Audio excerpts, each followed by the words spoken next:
Welcome to Wellness Made Easy with Wendy and Kirsten. Hi, I'm Wendy. After I graduated with my master's in wellness management, I started my own company, T2 Coaching, Health, Fitness, and Sport. And I'm Kirsten, an athlete, vegan, life coach, and girl mom, running a business focused on helping others create a life they love. We are here to explore all things wellness to help you become the person you've always wanted to be.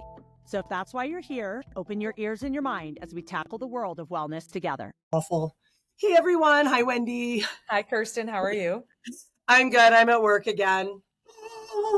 Yeah, I'm visiting my mom. Oh, that's awesome. How's that going? Yeah. Great. Fun. Yeah, right now she just stepped out. She's going for her walk. She hasn't walked today. So I'm like, oh, go for a walk while I record a podcast. Oh, nice. My mom and I have date night tonight. Awesome. I don't know what we're going to do yet, but I do. I listened to this amazing book and I bookmarked a couple chapters that I wanted her to listen to that are really they really hit me really strongly. So I think I'm going to see if she just wants to order dinner, eat it at my house, and we can listen to this book. Awesome. That sounds great. I know. Doesn't that sound fun? Yeah. All right. Well, what's your wellness win for the week?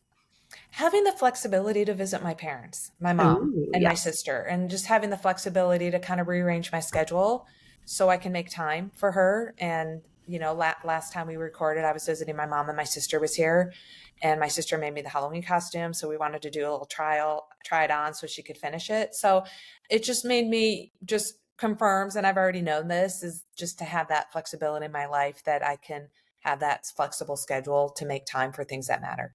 Yeah. That's actually my wellness win too, because I feel like a few weeks ago, I kind of took on too many. I took on that new master's coaching. I took on 3 new classes at the gym. And so the last couple of weeks, I've kind of been running around ragged. I'm exhausted. I slept 4 hours last night. And it's reminding me that I do have choices and that I need to put some things in place so that I don't feel like I have to do things.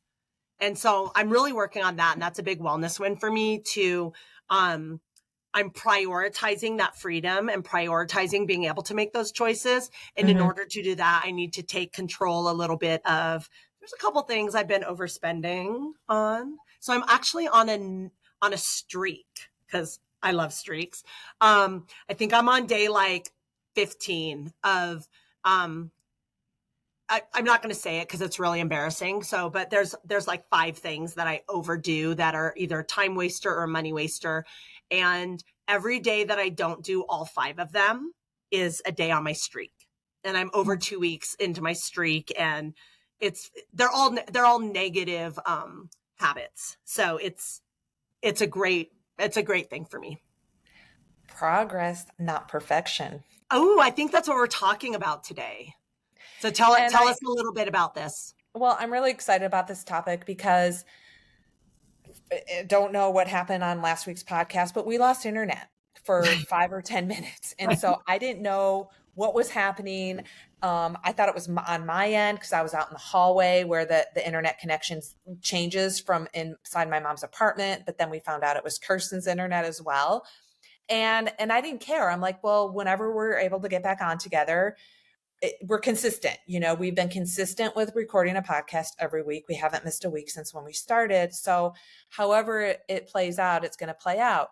And it goes back to when we started recording, we had some mishaps with our microphones and just learning some new technology about the platform. And we didn't care. We wanted to make progress and not perfection. So the consistency is key. I'm coaching a new athlete. I've actually coached him 4 years ago. And he has spent, the past 4 years focusing on strength training, losing body fat, gaining lean muscle mass, stopping the ever evil yo-yo dieting. And he had major issues when I used to coach him. So we can laugh about that now. But he's the one, when I reconnected with him, I kept seeing his journey and how he was doing. And he would always say, the scale's up today, the scale's down, the scale's up because I know I overate, I indulged a little. And he would always comment, progress, not perfection. So it was just kind of highlighted in my mind because of him. And just the interaction now that he's training for a 70.3, we use that a lot with each other, is progress, not perfection. So I thought it would be a really good topic for a podcast to talk about the things involving wellness, such as if you're trying to lose weight, you're going to have some slip ups. You're going to indulge. Don't beat yourself up. Just be mindful and continue on your journey and your program with whatever you're following with weight loss. Same with sleep. We talked about sleep hygiene on another podcast. If you're trying to get better sleep hygiene with the tips we shared, again, you're not going to be perfect. There's going to be days where you're up late, you're up early, things get messed up. That's okay. Just let it go and just try to get back on track. Same thing with an athlete's training program. I like to tell athletes, try to get in 80% of what I'm asking you when I write your schedule. 80%. If you can try to get in 80%, you're making more progress. And if you miss a day or two, just get back up on where your training plan left off. It's all about the consistency. It's not about being perfect. Yeah. And as a recovering perfectionist, because I used to try to do everything perfectly, and spoiler alert, there's no such thing as perfect, because perfection is what you perceive it to be. And if you are trying to be a certain way and you consider that perfect, there's always somebody more perfect at whatever, or more perfect than you, or can do it more perfectly than you can or did. Perfect is in the mind of the beholder. Yeah. So it's like and if you're somebody who's striving to be perfect, you're chasing something that's never going to happen, because your idea of perfection is, like Wendy said, it's your own idea. And typically when you get there, you want something else, because that's not really what you wanted. It's like people that are like, oh, as soon as I make X amount of money, I'm going to live this way. Or as soon as I am ready, I'm going to have a baby. Or as soon as this happens, then this happens. But 99% of the time when that first thing happens, it still didn't make you ready for that other thing. Mm-hmm. So it's like you're chasing perfection. In my opinion, it's just chasing a ghost. You're chasing a unicorn. You're chasing something that you're not going to obtain. You like the idea of getting there because it's going to make you feel a certain way. But when you get there, if you don't feel that way, then you just chase more and more and more. Right. So you have this idea of a certain thing or item or place that you're trying to achieve. That's perfection. But once you're there, it's not perfect enough. Right. So you keep this ideal in your mind to say, oh, okay, so my goal was to finish the Ironman, but in reality, I had a time goal. So I have to do another one because I didn't hit my time goal. It wasn't perfect enough. Or, this job, this promotion was my end goal, was this promotion. I got the promotion, but it's actually not really what I wanted. It's not perfect enough. Right. And so it's like, you're always chasing, you're always on this journey towards your ideal perfection that just really doesn't exist. Right. And those real type A personalities struggle with that. And I feel bad because I'm not one of them. I am one of them. And I struggled with it so long. And I'll tell you how it ends up. You end up miserable. Yeah. Like you don't. So I've seen it. Yeah. And like my goal in life, like whenever I talk to a new therapist or talk to a new coach or something, my life goal is peace of mind. And so I build up these things saying, when I hit XYZ, I'm going to have that peace of mind. But it's completely opposite, because how I'm going to get the peace of mind is by letting go of those exact things that I'm trying to reach. Mm-hmm. And like a physical thing that I can compare it to. And I've never had any sort of plastic surgery. That's luckily nothing I've ever wanted. But I have a friend, and she wanted a boob job her whole life. And she was like, I want to look a certain way. I want to feel a certain way. I want this boob job. I want this boob job her whole life. When she got a little bit older, she actually had the opportunity to get a free boob job. And she took it like instantly, because her whole life she had wanted a boob job. So she got this boob job. The next time I saw her, she was literally wearing a hoodie and like hunched over. And I'm like, dude, you got a boob job. Why aren't you like, don't, you wanted this? Like, didn't you want to like, and she was like, I don't know. I don't think, I thought it would be different. And so then she had a big gap between her teeth and she didn't like it. So she's like, well, maybe I thought like the boobs would make me look the way I want to look, but I think it's the gap. So she got it filled. So she had a whole dental procedure, got the gap between her teeth filled, and that still wasn't enough. She still didn't love the way she looked. And so it's that same thing, like you're chasing something that's not going to be accomplished by the actions that you perform, the activities you do, the things you do, the weight you lose. We see it all the time with weight loss. I was in recovery for eating disorder, and this was like everybody in my group was like this. They want to lose 5 pounds. They lose 5 pounds and they want to lose 5 pounds. And then you lose another 5 pounds. And then you're like, if only I lost 5 more pounds, it would be perfect. I would be happy with my body, because you really think that's true. And then you lose 5 pounds, or somebody might say like, as soon as I get some muscle tone, I'm going to love my body. They get a little muscle tone and then they want something else, because that muscle tone, that weight loss, it didn't end up making you feel the way you wanted to feel. It didn't make your life easier. It didn't make you more adored. It didn't make you love yourself more. And it's kind of the opposite. Like I just said, like letting these things go and giving yourself more peace. Like my wellness win, I started working more because I'm like, well, I need more money because I'm spending more money. But like working more and spending more money is making me more anxious. And I'll buy something and be like, oh, that was so fun to buy that. And I'm like, oh my gosh, but now I have to work 3 hours. And I would rather work less and spend more time at home and get to bed on time. And those are the things that are going to make me feel at peace, which is what I'm ultimately striving for. Yeah.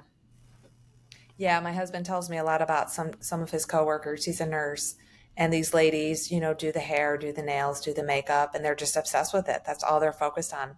And they are younger. It could be a generational thing, but it's like, are the nails and the hair and the makeup really going to make an impact on their lives? Or give them what they're looking for? Or no, they're not. They're not. Right. And so, yeah, I think ultimately what we're looking for is love, acceptance, connection, unconditional self-love. And we just have in our minds, and I don't know where, I'm not a psychologist, I don't know where the perfectionism tendencies come from for people. I've heard trauma related, I've heard stuff like that. But I think the core of all humans, we want the same thing. We want that unconditional self-love, unconditional love from others, the connection. We want life to feel easy. We want to be in that flow state. We want to do things that bring us joy. And we think because of, I don't know why, again, I'm not the therapist, but because of certain things going on, we think that if we're perfect at this or perfect at that, or excel at this, or like in the nurses' cases, their nails, hair, and makeup look perfect, then that's going to make them happier. Mm-hmm. And well, again, and that just reminded me from an athlete perspective, the outcome goal versus the progress goal. Mm-hmm. The outcome goal of, I want to do this race under a certain time, instead of enjoying the process of building the fitness, building, the swim, bike, and run, strength training that's going to help them reach that goal. That's more important to me, that process, what they're learning, how they're growing, the fueling plan, the recovery plan, all of that is so much more impactful on me and hopefully most athletes I coach, because they know that about me, than the actual outcome goal of finishing under a certain time, because there's too many things out of your control on race day that's going to impact your finish time. And if you're not enjoying that preparation and that process leading up to the event, you're going to be disappointed and you're setting yourself up for disappointment. So as part of my coaching, I stress all the time the value of enjoying the process, the value of making sure your training fits around your other life priorities rather than fitting your life priorities around your training. And, you know, athletes all the time will ask me, and when I'll say, how many days a week can you swim? You know, what's your availability? Because that takes the most time, because you have to get to a pool and you have to, you know, change and do so many put on a things swimsuit after swimming. So it's just definitely something that you just can't walk outside your door and do. And then they'll be like, well, how many days will it take me to get better? And I'm like, no, that's not the point. However many days that you realistically commit to will make you better, not trying to get in a certain number because so-and-so does it or they do it and they're good.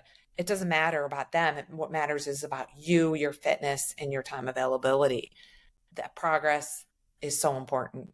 Right. And I actually just had this exact situation happen to me because I spent the last couple months, I changed a lot of my training geared toward this race that I was going to be doing on October 4th in Las Vegas. And I was so excited because I trained the best I've trained all year. And I hit a bunch of numbers that I was excited about, and I tapered amazingly. Everything was ready. I was so excited to go out and just like kill the race. I was so excited to crush it. And my race got canceled. I had no control over that. In the past, because I was more results oriented than process oriented, and I was more destination oriented than journey oriented, I would have been devastated because that had happened to me. Like, I think it was like 15 years ago. I decided I was going to train for just a marathon. So I'd never done just a marathon. I'd done an Ironman. I'd done a marathon at the end of an Ironman, or a marathon in training for an Ironman. So I was already exhausted to do a marathon. And I trained for this marathon in Dallas, and I wanted to get a certain time, way faster than I'd ever run. And I hated every minute of training. It was when I did not enjoy training very much. I was training. I did the perfect training plan to accomplish this end result time. I followed the training plan exactly as written in order to get a specific finish time. And we get there, we drove to Dallas. So we had a couple days of travel, which I didn't understand back then how much it affected me. And then race morning, and it shouldn't have been this way because I looked through like the last few years. It was like 30 degrees and raining in Dallas. And it was in December, but all the other races were like in the 50s or 60s. It was 30 degrees and raining. I didn't bring enough clothes. I was wearing a tank top and a running skirt, no gloves, nothing. And so I went and did the race, and halfway through, I was just cramping everywhere because I was freezing. I was shivering so much that I was hungry. So my calories were like going too fast, and I wasn't trained to eat more food then. And I crossed the finish line in like 20 minutes slower than my goal.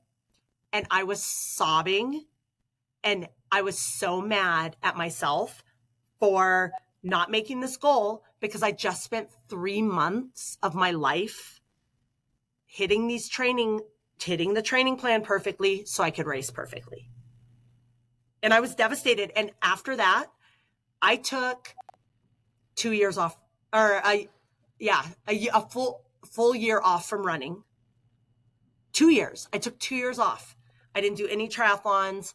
I walked on the treadmill and I swam 6 days a week. I remember that. I remember that phase of your life. Yeah. And it was all because I realized how devastated I was because I hated training and I didn't make my goal. And I'm like, you're not enjoying this anymore. You need to get a hold of yourself. And I took 2 full years. I tried to go back to racing like 10 times in those 2 years. I kept putting money into races and then not showing up. And then it took me like last month and October 4th, I didn't get a race because the race was canceled. Guess what? Oh, well. Like, you got to train. I know. I love training now. I love every minute of it. I would do it even if there was no race at the end. I would train 2 to 3 hours every day of my life with no race at the end.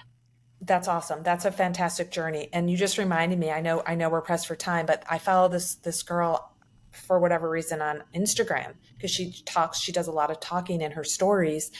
And she was all getting prepped up for Ironman Wisconsin, which happened about a month ago. And she was all geeked out, like, she had some setbacks, and I was following her journey for a few weeks, maybe a couple months, probably the last couple months leading up to her journey. She had some setbacks with illness and injury and stuff like that. And it ended up, she told her whole story, how she ended up getting sick before the race, and she ended up dropping out at like mile 80 of the bike due to sickness. She checked herself into medical, and they couldn't believe she made it as far as she made it. And she continued to have this virus for a couple weeks after Wisconsin. And she's still posting in her story. She's not over it.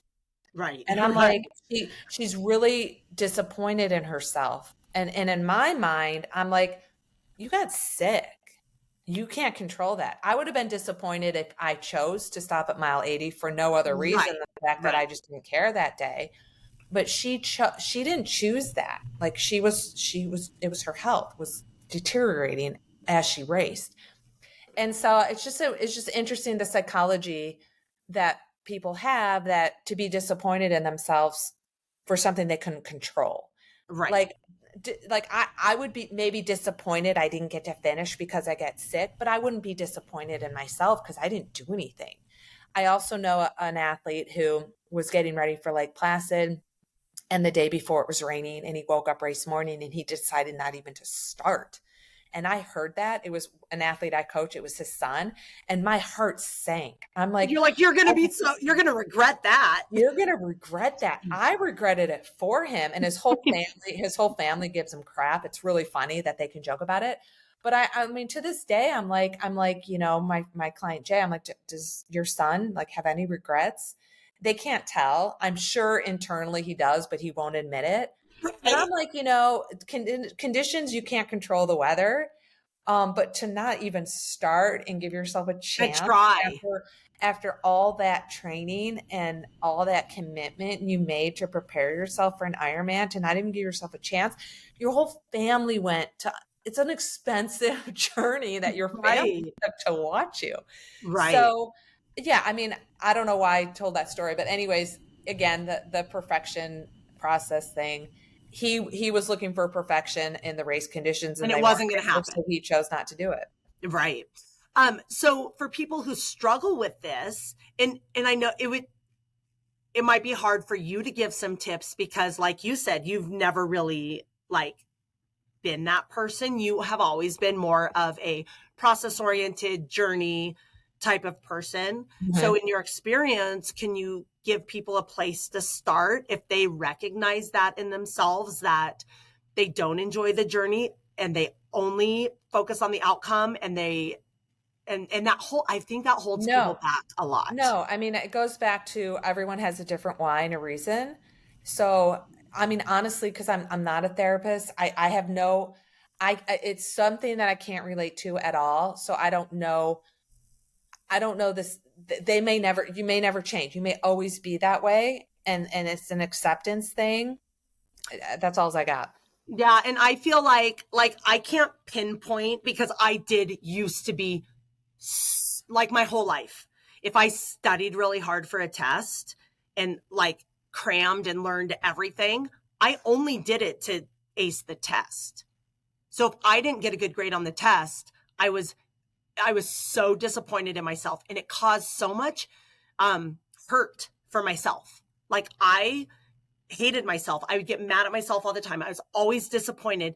And even things like when I was married, if I planned the perfect date and it didn't turn out the way I wanted it to, I would be devastated. Mm-hmm. And I'm not like that anymore. And the only thing I can attribute to is because I don't know if I purposefully did a specific thing or started a specific place to get through that.